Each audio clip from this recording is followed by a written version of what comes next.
Bueno, hasta aquí hemos mostrado la importancia de cada una de estas dos tradiciones, la escrita y la oral.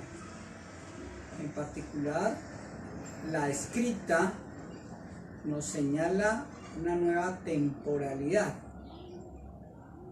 Explico. Al introducir la escritura dentro del conjunto de la cultura, ganamos una nueva forma de temporalidad. Es decir, podemos escribir para otras generaciones que vendrán posteriormente. Y de hecho lo hemos venido haciendo. Los diálogos de Platón se han leído una y otra vez, generación tras generación, siglo tras siglo. Llevamos más de 25 siglos haciendo literatura con esa obra. Es decir, ríos y ríos de tinta, ¿sí?, sobre cada uno de los aspectos, cada una de estas ideas han sido tema fundamental para otras discusiones, para otros tópicos, para otras perspectivas filosóficas. Y así con cada obra, de suerte que la literatura y la escritura, al verterse sobre la cultura, genera una nueva actividad, una actividad fundamental, que es la del conocimiento, que es la de la reflexión crítica, a través de la cual la cultura se mira a sí misma y establece criterios para hablar de ella y de la realidad.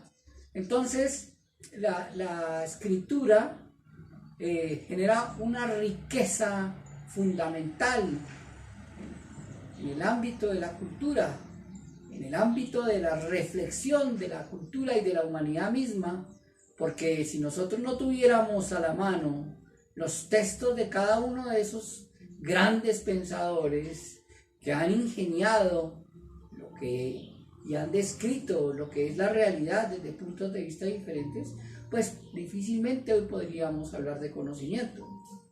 Ahora, teniendo todo esto en cuenta, ¿por qué Platón nos va a decir que en el mito la literatura, o mejor la escritura, dice Tamus, produce olvido, más que recuerdo, más que volver hacia la mismicidad, hacia el recuerdo a través de mi propia introspección? Entonces me olvido de mí. Veamos un poco en los términos que lo pone el mito. Le dice: pero cuando llegaron a las letras, dijo Teut: este conocimiento, oh rey, hará más sabios a los egipcios y más memoriosos, pues se ha inventado como un fármaco de la memoria y de la sabiduría.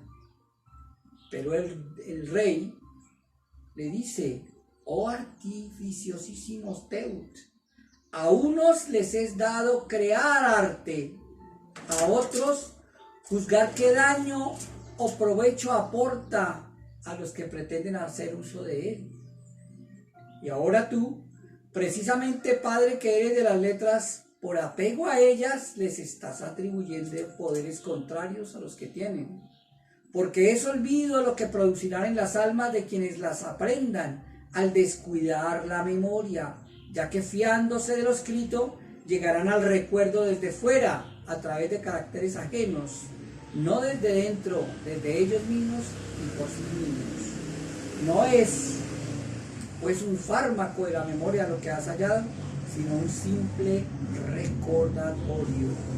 Apariencia de sabiduría es lo que proporcionas a tus alumnos, que no verdad, porque habiendo oído muchas cosas sin aprenderlas, parecerá que tienen muchos conocimientos, siendo al contrario, en la mayoría de los casos, totalmente ignorantes y difíciles, además de tratar, porque han acabado por convertirse en sabios aparentes en lugar de sabios de verdad.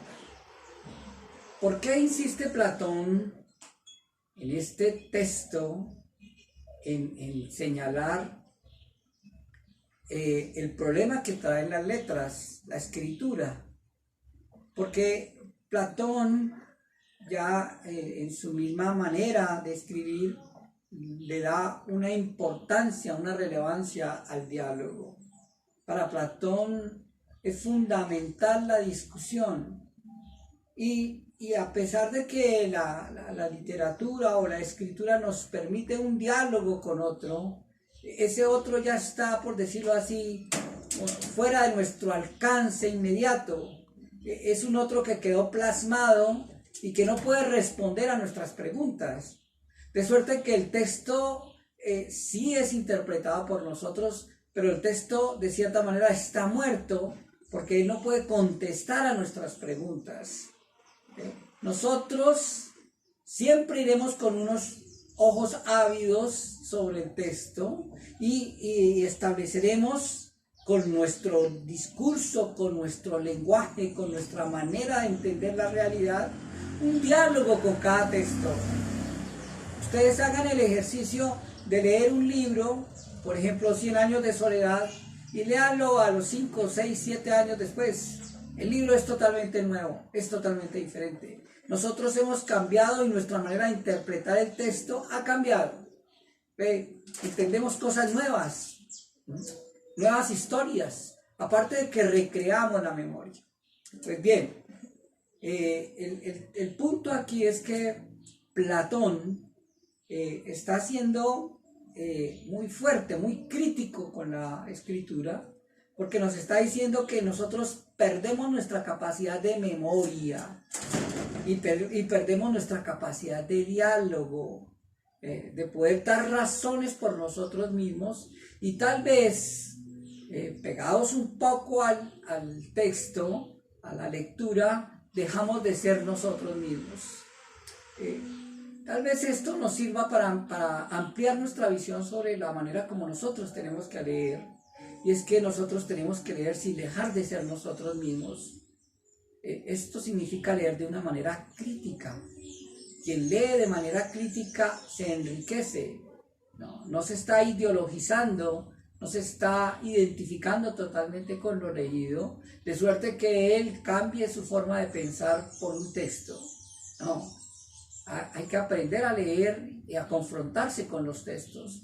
Y la única manera es enfrentarse con carácter, con tesón, con crítica, con autonomía, con un bagaje establecido, con un criterio definido, de suerte que cuando nosotros entramos a dialogar en nuestra propia mismicidad, en nuestra propia alma, con ese otro que es el texto, nosotros podemos poner nuestro punto de vista frente a ese texto y podemos decir, este tipo está equivocado, o este tipo me está dando un nuevo argumento, una nueva idea. Yo dejo ahí, la idea era que ustedes reflexionaran y que con esta reflexión que se ha hecho entre el lenguaje escrito y el lenguaje oral, en torno a la memoria, en torno a la sabiduría, ustedes puedan pensar su proyecto de vida. ¿Qué tanto aporta para ustedes la lectura? ¿Qué tanto aporta para ustedes la discusión? ¿Qué tanto aporta para ustedes la educación hoy a través de textos virtuales, ¿sí? De una nueva modalidad? Eso es lo que tenemos que pensar, estas nuevas modalidades de interacción con el conocimiento, con la lectura, etcétera, etcétera. Y mi invitación es a que ya sobre este pequeño examen y esta pequeña reflexión, entonces ustedes puedan discutir con ustedes mismos cuál es el papel que tiene la literatura, cuál es el papel que tiene la oralidad, cuál es el papel que tiene lo escrito en sus proyectos de vida, en relación también con lo político, con la situación actual del país, con lo que estamos viviendo en estos momentos, etcétera, etcétera. Entonces, por favor, los invito a hacer un examen y una buena reflexión sobre estas dos herramientas fundamentales del lenguaje, lo escrito y lo oral. Que tengan una buena tarde. Muchas gracias.